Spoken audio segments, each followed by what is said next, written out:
if all goes well, in this video, we're going to be doing some troubleshooting for the starter and the starter solenoid. So first things first, let me get on the right side of the bike so you guys can see stuff. That would help, I'm sure. So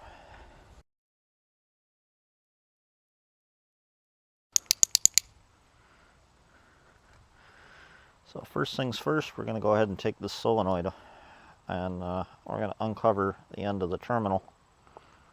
We're going to be extremely careful not to let that sucker ground out. So, not really a fan of the way they did this. So, on this, we have some terminals. So, first thing you want to do, take your multimeter, stick it on a 20 volt range or higher DC, and we're just going to check for battery power at the solenoid, because if you're not getting any there, then you get a problem with your battery. So I'm going to use any old metal spot here as a ground. Let's see if this brake reservoir wants to let me. There we go. No, maybe not.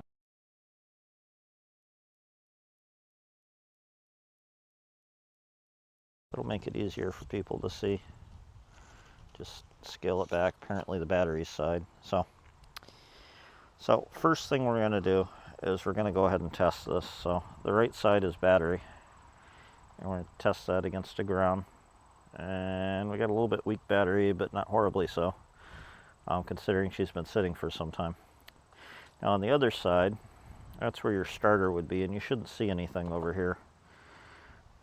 Technically, I think you could reverse this without ill effect, but it's just a piss poor idea.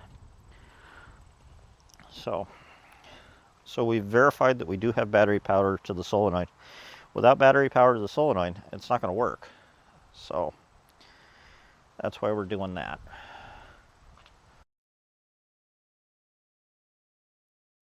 Over to on. And we're going to check and make sure that the solenoid works when we go ahead and try to start her. And I have it right now, it's in neutral, so it should start. Kickstand's down, it's in neutral. But what we should see over here is this should change as I hit the starter button if the solenoid's getting power to the coil. So we did have power, and that's doing everything we should see. Now, if you have power at that spot, even if the bike doesn't start, you got an advantage here, is you know you're getting power to your solenoid, to the coil. Now, to test whether or not you're actually getting power to your starter, you're going to take this, you're going to go ahead and we're going to use this point right here, which is the starter lug. See if I can hold that kind of off to the side. So when I go to start this again, we should see 12 volts here, just as long as the starter runs. So we had it. So we have that there. Now, there's a couple things you can do to test.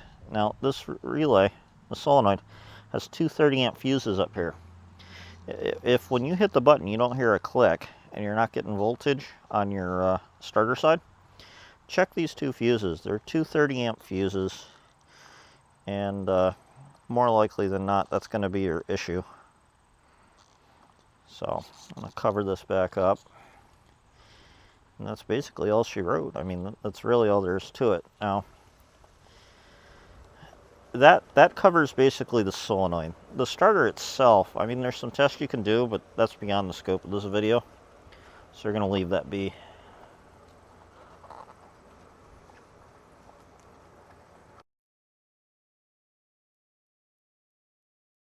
Put this flat back over.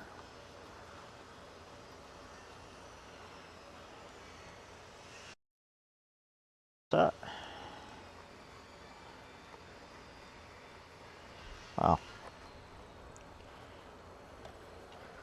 So if you like this, please subscribe, and feel free to like, share with your social media friends, and enjoy the video. Thank you.